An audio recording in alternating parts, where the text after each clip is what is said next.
लेकिन आजकल जो सुलह कुल्ली का लफ्ज चला हुआ है वो इस माना कर नहीं है, बल्कि सुलह कुल्ली का माना दूसरा लिया जाता है। वो ये कि तमाम फ़िरक़े बातिला के साथ इत्तेहाद करके चलना, तमाम बातिल फ़िरक़ों के साथ भी इत्तेफाक बना के चलना, ऐसे करने वाले को सुलह कुल्ली कहा जाता है। तो जाहिर बात है इस माना में अगर किसी को सुलह कुल्ली कहा जाता है तो उसका सीधा मतलब होता है उसको काफिर कहना। फलां सुलह कुल्ली है यानी काफिर है। आप अगर किसी को सुलह कुल्ली कह रहे हैं इस माना में तो गोया कि आप उसको काफिर कह रहे हैं, उसको दायरे इस्लाम से खारिज कर रहे हैं। इतना ही नहीं बल्कि उनकी बीवी को उनके निकाह से निकलने वाली कह रहे हैं, उसके निकाह को टूट जाने का आप गोया कि हुक्म दे रहे हैं।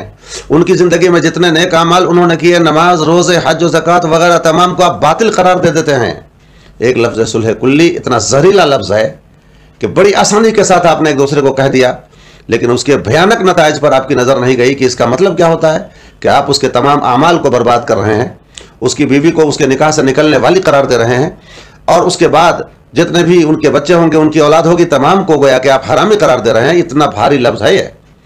इसलिए सुलह कुल्ली कहने वाले अपनी ज़बान पर कंट्रोल करें और अपनी आक़िबत को बर्बाद न करें। अगर अभी तक आपने इस चैनल अज़मत नेटवर्क को सब्सक्राइब नहीं किए हैं तो जल्द से जल्द सब्सक्राइब कर लें और बेल आइकन जरूर दबा लें ताकि सबसे पहले आप तक नोटिफिकेशन पहुंचे।